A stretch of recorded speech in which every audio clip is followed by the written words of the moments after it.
Good morning विद्यार्थियों। आज हम 12th क्लास हिंदी विषय के बारे में जानेंगे। देखिए विद्यार्थियों, सबसे पहले हम हिंदी विषय के संदर्भ में हिंदी जो हमारी भाषा है, सबसे पहले हम उसके बारे में जानना चाहेंगे, क्योंकि सर्वप्रथम हम प्रारंभिक इसकी अवस्था में पहुंचते हैं तो हिंदी विषय को हम जाने और फिर इसका हम अध्ययन करें तो संपूर्ण समग्रता इसमें अध्ययन के अंतर्गत आती है। तो देखिए, हम सबसे पहले हिंदी में भाषा, इस विषय के अंतर्गत आज हम अध्ययन करेंगे। ये हमारा आज का प्रकरण है। तो विद्यार्थियों, सबसे पहले भाषा के बारे में हम जानेंगे। भाषा क्या है, जिसको हम अंग्रेजी में लैंग्वेज भी कहते हैं। भाषा मनुष्य की यादृक इच्छा है। भाषा मनुष्य की यादृक इच्छा है। इससे भावार्थ ये निकलता है कि मनुष्य के मन में, हृदय में जो भाव है, जो विचार है, वो विचार प्रकट करेगा ध्वन्यात्मक या शाब्दिक संकेत। ध्वन्यात्मक या शाब्दिक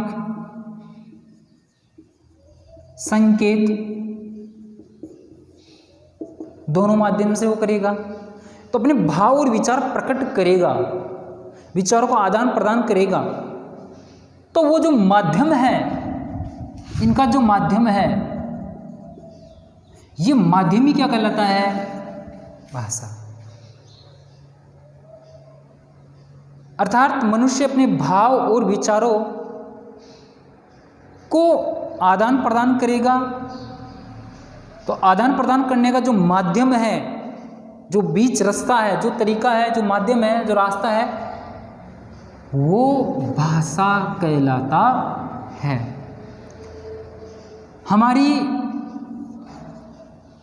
जो राष्ट्रभाषा है, जो हमारी राजभाषा है,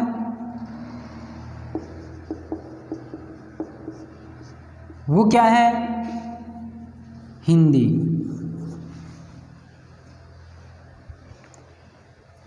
राष्ट्रभाषा, राजभाषा। राष्ट्रभाषा हमारे संपूर्ण नेशनल, हमारे राष्ट्र की भाषा जो है। राजभाषा अर्थात जिसमें राजकार्य संपादित होते हैं।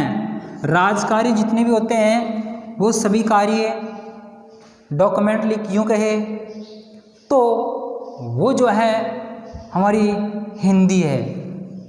देखिए बच्चों, सबसे पहले हम इस हिंदी विषय में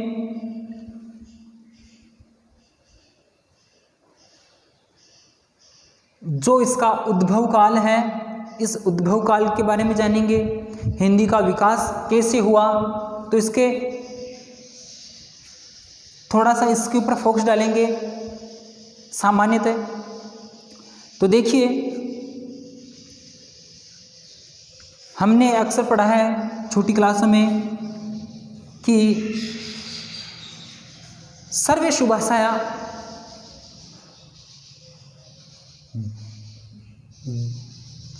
संस्कृतम जननी अस्ति। अर्थात सभी भाषाओं की जो जननी है वो क्या है? संस्कृत। और जननी यानी होता है माँ। जिस प्रकार माँ अपनी संतान को पालती पोसती है, उसी प्रकार संस्कृत सभी भाषाओं की जननी है। तो संस्कृत से पाली, पाली से प्राकृत,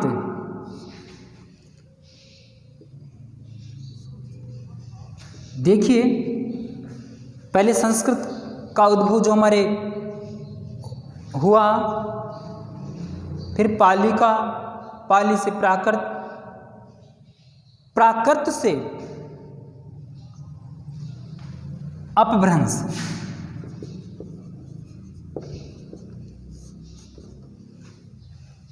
और अपभ्रंश से अवहट, अपभ्रंश से अवहट, अवहट से हिंदी। इसके कई रूप निकलते हैं, खड़ी बोली है, जो भी है, मूल रूप हम यहीं तक पढ़ेंगे हिंदी का। अर्थात अब मैं यहाँ से इसको लेके चलता हूँ। संस्कृत मध्य एशिया से आर्य आए और भारत में आकर रहने लगे।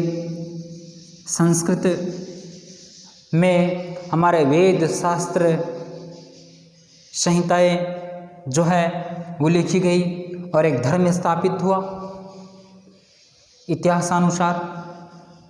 इसके बाद संस्कृत से फिर पाली,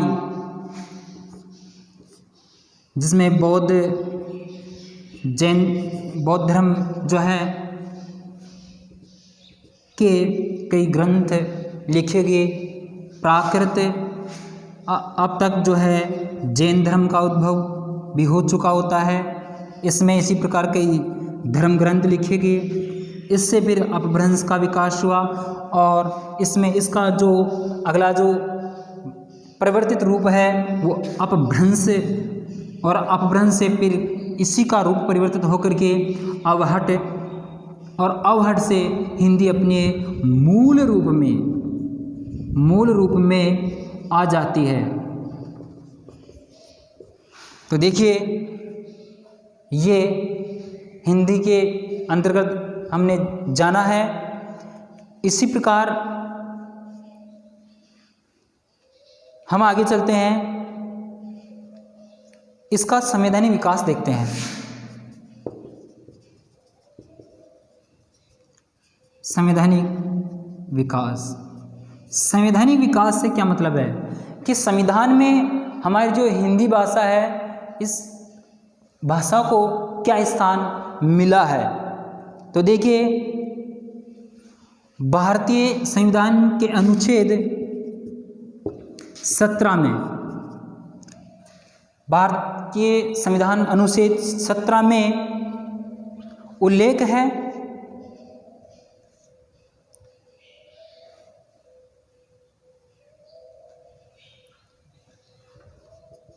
ए 343 भाग 17 अनुच्छेद, और इसका जो आर्टिकल है अनुच्छेद 343 में इसको हिंदी भाषा स्वीकार किया गया है। राष्ट्र की हिंदी भाषा स्वीकार किया गया है, और इसकी जो लिपि है वह है देवनागरी।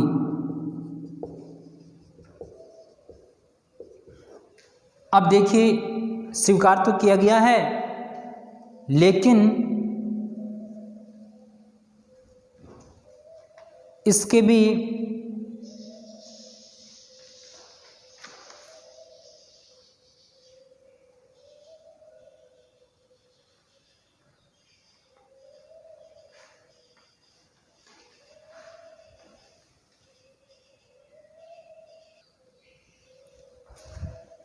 तो देखिए इसमें 14 सितंबर सन 1949 को इसको स्वीकार किया गया संविधान के अंतर्गत और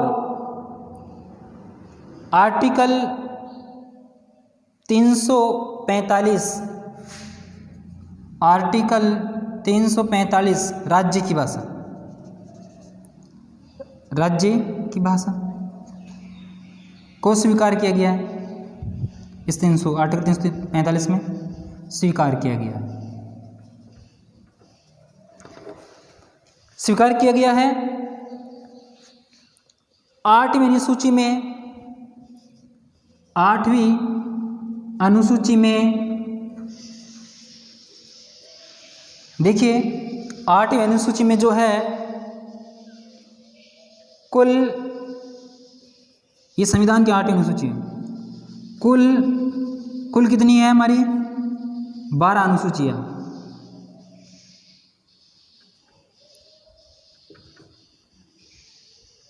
कुल 12 अनुसूची में 8 अनुसूची है और इसमें जो है संविधान में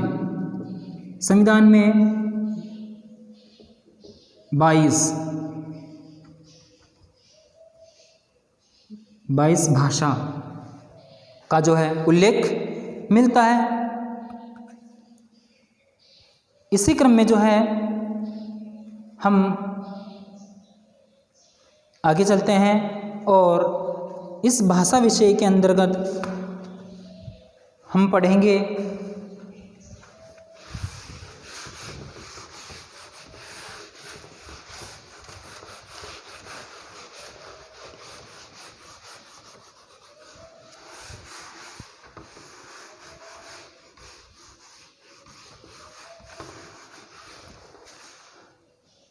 मनुष्य एक सामाजिक प्राणी होने के नाते देखिए अपने भाव का विचारों का आदान प्रदान करता है और वो भाव का विचार का जो आदान प्रदान करता है वो विचारों का आदान प्रदान करना ही मनुष्य अपने, एक बार लिख लीजिए, मनुष्य अपने भावों एवं विचारों का आदान प्रदान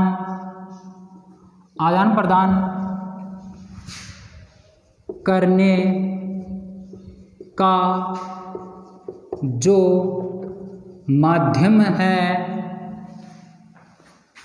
उसे भाषा कहा गया है। तो देखिए मनुष्य अपने भाव विचारों को आदान प्रदान करेगा या हम ये भी कह सकते हैं व्यक्त करेगा। तो वो व्यक्त करने का जो माध्यम है ये माध्यम ही क्या कहलाता है, भाषा कहलाता है, लैंग्वेज जिसे हम कहते हैं। अब देखिए मान लीजिए मनुष्य अपने विचारों का आदान प्रदान करने के लिए अपनी वाणी को अपने शब्दों में या ध्वन्यात्मक जिसे हम कह सकते हैं, तो मनुष्य की वाणी मनुष्य ही समझ सकता है। इसी प्रकार जानवर की जो वाणी है तो वो जानवर अपनी लैंग्वेज में दूसरा जानवर समझ सकता है। तो मैं कहना ये चाहता हूँ कि मनुष्य अपनी भावों की अभिव्यक्ति को व्यक्त करता है तो व्यक्त करने का जो माध्यम होता है वो माध्यम ही भाषा कहलाता है। मूल चीज़ यही मैं समझाना चाहता हूँ। आगे देखिए भाषा के दो जो है प्रकार बताए गए हैं। भाषा के दो प्रकार है। वो दो प्रकार कौन से हैं? पहला देखिए मौखिक और दूसरा है लिखित। सीधा सम कह सकते हैं मौखिक और लिखित, मौखिक भाषा और लिखित भाषा। लिखित भाषा, अब इसको हम पहले को पढ़ते हैं, मौखिक भाषा। अब देखिए आप सब लोग जानते हैं कि मौखिक भाषा किसे कहते हैं कि व्यक्ति या मनुष्य मनुष्य अपने विचारों या भावों को ध्वन्यात्मक ध्वनि के माध्यम से व्यक्त करता है।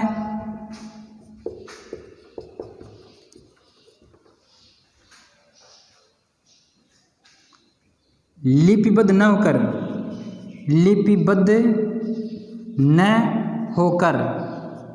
ये भी लिख सकते हैं हम। तो व्यक्त करता है, उसे मौखिक भाषा कहते हैं। यानी कि इसमें क्या होता है कि वह अपने मुखारविंद से ध्वनि रूप से जो है विचारों का आदान प्रदान करता है। वो लिख कर के अर्थात लिपिबद्ध से युक्त जो है वो लिख कर के परिपेश वार्तालाप या विचारों का भाव व्यक्त नहीं करता है, वह ध्वनि के माध्यम से, बस बात यही है, ध्वनि के माध्यम से अपने भाव और विचारों को व्यक्त करता है, तो मौखिक भाषा कहलाती है। आपने छोटी क्लासों में देखे कई बार जो है मौखिक परीक्षाएं दी होगी, वो मौखिक परीक्षाएं ही मौखिक भाषा, वो एक ही माध्यम, वो एक ही बात है, वो यही चीज़ है जो हम पढ़ते आए हैं छोटी क्लासों में कि आज हमने मौखिक परीक्षाएं जो है वाइवा दी है, तो वो मौखिक परीक्षा क्या है, मौखिक भाषा। तो ये जो है हमारी हिंदी भाषा में मौखिक भाषा है। दूसरा है इसका लिखित भाषा। लिखित भाषा, देखिए सब लोग, आप सीनियर विद्यार्थी हो, आप सब लोग जानते हैं कि लिखित भाषा से आशय क्या है। मनुष्य वो चीज़ है, मनुष्य अपने भावों एवं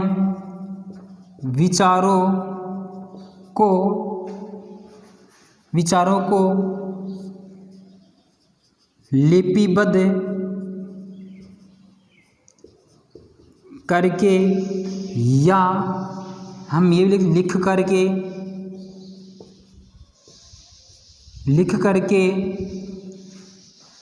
व्यक्त करता है, तो वह लिखित भाषा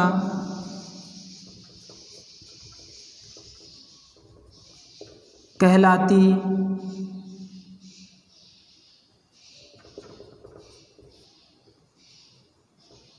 है।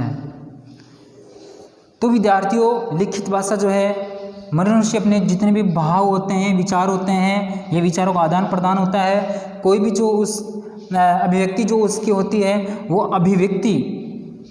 अभिव्यक्ति जो है वो लिख करके अर्थात लिपिबद्ध करके, जो एक स्थायीकरण होती है फ्यूचर के लिए भी, तो वो पेश कर सकता है, अभिव्यक्ति दे सकता है। और जो मौखिक भाषा है, जैसे मंच, हमारे मंच होते हैं, मंच के ऊपर हम उद्घोषणा या भाषण जिसे हम कहते हैं वो करते हैं, तो मौखिक ही करते हैं। लिखित जो है हम किसी पत्र या कागजी पत्र जो होता है उस पर लिपि से युक्त हम जो है विचारों का आदान प्रदान करते हैं, तो लिखित भाषा कहलाती है।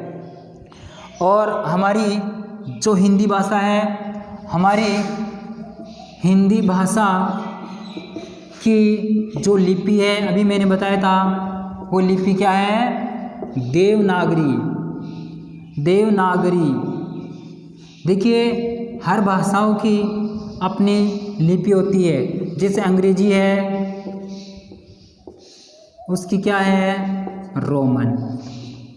अंग्रेजी क्या है, रोमन है। इसी प्रकार पंजाबी है, तो पंजाबी क्या होगी, गुरुमुखी।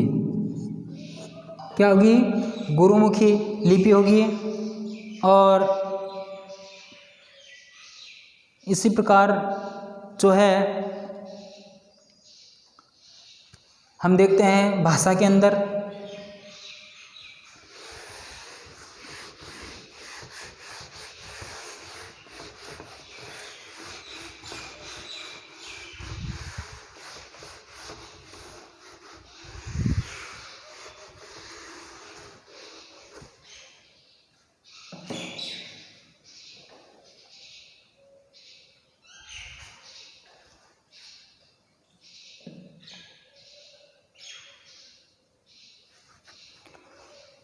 भाषा के बाद में इसका जो आगे का जो रूप है वो बोली में आता है। बोली क्या है? तो बोली के बारे में हम जानेंगे। बोली एक सीमित क्षेत्र में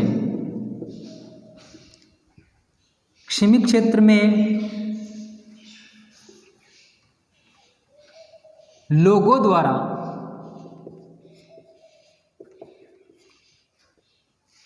द्वारा व्यवहार में लाई गई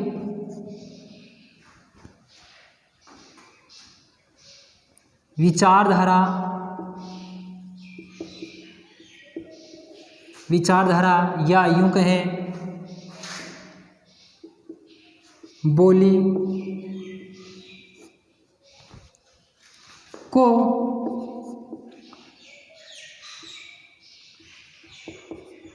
बोली कहते हैं।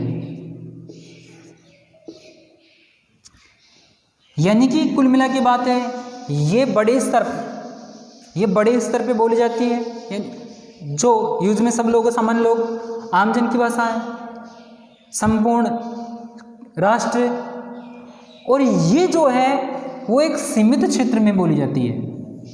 सीमित क्षेत्र में जो वहाँ के लोग हैं वो अपने व्यवहार में, जो बातचीत के अंदर, जो अपनी विचारधाराएं मुखारबिंद से विचारों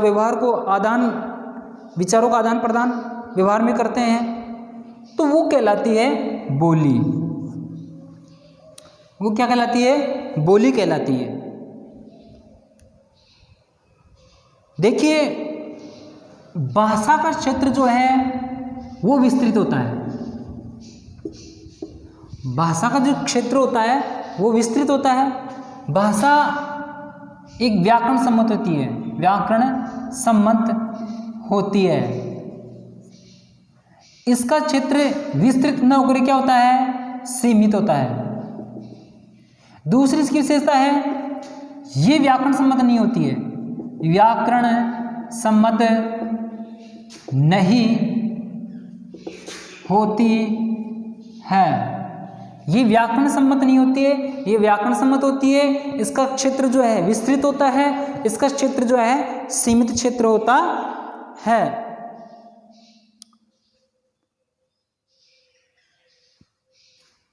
व्याकरण सम्बन्ध यानी व्याकरण कोश इसका होता है, इसका कोई व्याकरण कोश नहीं होता है।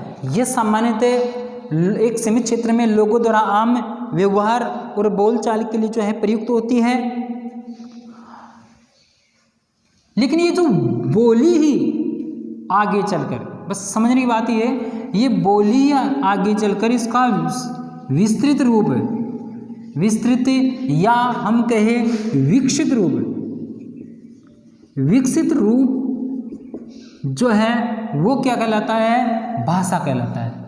बोली का ही विस्तृत रूप या विकसित रूप जो है वो भाषा कहलाता है। तो क्या सिद्ध होता है कि भाषा के बाद जो निम्न रूप है वो बोली है। बोली का विस्तृत रूप है, या जो बोली विकसित रूप होकर के एक बड़े स्तर पे, बड़े लेवल पे, बड़े स्तर पे जो है वो भाषा का रूप ले लेती है। तो देखिए, हिंदी में हम जानेंगे कुछ और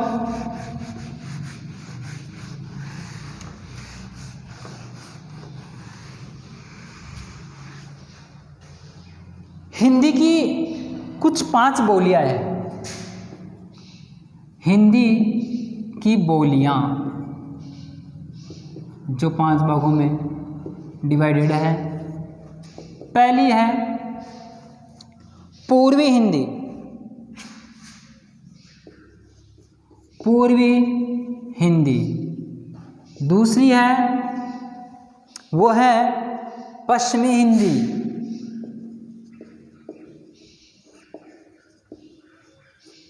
दूसरी है पश्चिमी हिंदी और तीसरी है बिहारी।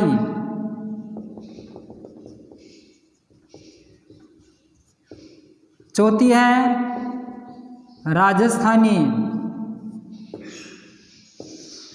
और 5वीं है पहाड़ी। तो इसको जो है हिंदी की जो बोलियां हैं इनको 5 भागों में बांट रखा है। पहली है पूर्वी हिंदी जिसमें अवधी, बघेली, अवधी, बघेली, छत्तीसगढ़ी।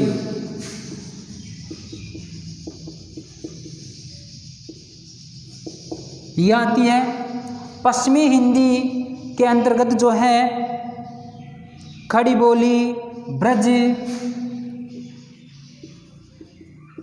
खड़ी बोली, ब्रज जिसे वो भी कहते हैं बांगरू, बांगरू भी है,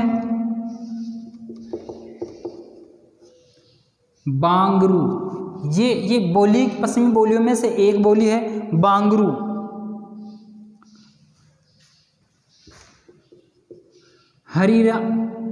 हरियाणवी,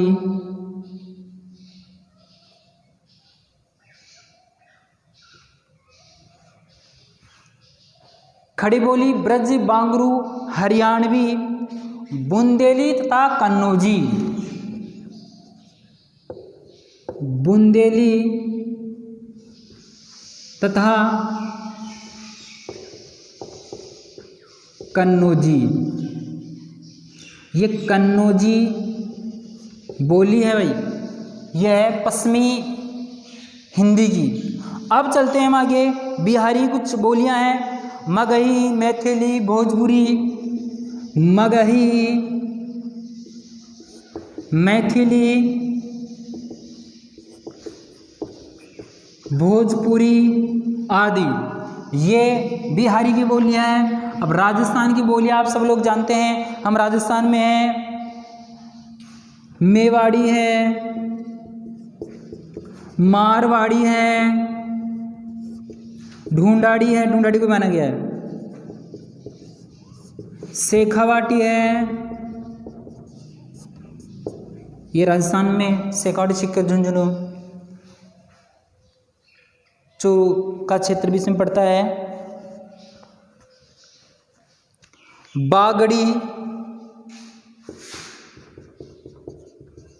बागड़ी भी बोली जाती है राजस्थान के एक सीमित क्षेत्र के अंतर्गत।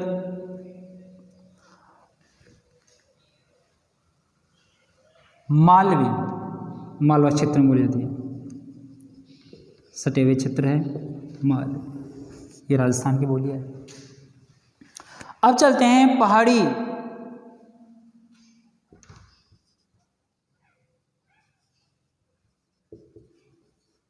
गढ़वानी, कुमाऊनी, गढ़वानी, कुमाऊनी और मंडियाली।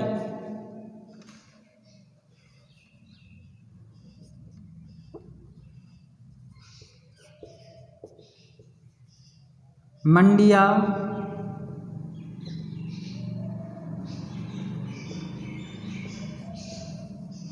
ये पहाड़ी क्षेत्र।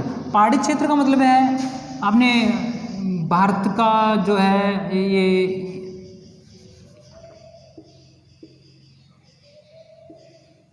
ये कुछ नक्शा देखा होगा आपने, तो जो ये उत्तराखंड वगैरह ये पहाड़ी क्षेत्र आता है, हिमालय की तलहटी क्षेत्र, यहाँ पर ये बोली जाने वाली है। ये गढ़वाली कुमाऊनी क्षेत्रीय जो क्षेत्र है आपका, इस क्षेत्र में बोली जाती है। तो इस प्रकार हिंदी की जो है 5 भागों में बोलने जाने वाली जो बोलियां है, पूर्वी हिंदी अवधी है, बघेली है, छत्तीसगढ़ी है। पश्चिमी हिंदी में खड़ी बोली है, ब्रज है, बांगरू है, हरियाणवी है, बुंदेली है तथा कन्नौजी है। बिहारी में मगही, मैथिली, भोजपुरी है। राजस्थानी भाषा के अंतर्गत अध्ययन करते हैं तो मेवाड़ी है, मारवाड़ी है, ढूंढाड़ी है, शेखावाटी है, बांगड़ी है और मालवी है। पहाड़ी क्षेत्र में देखते हैं तो गढ़वानी है, कुमाऊनी है और मंडियाली है। इस प्रकार हमने हिंदी के जो है समस्त बोलियां हैं, इन बोलियों के बारे में हमने काफ़ी जानकारी प्राप्त की है। और अब जो है हम इस के आगे हम अगली क्लास में अध्ययन करेंगे बच्चों। आज के लिए इतना ही। धन्यवाद, साधुवाद, थैंक यू।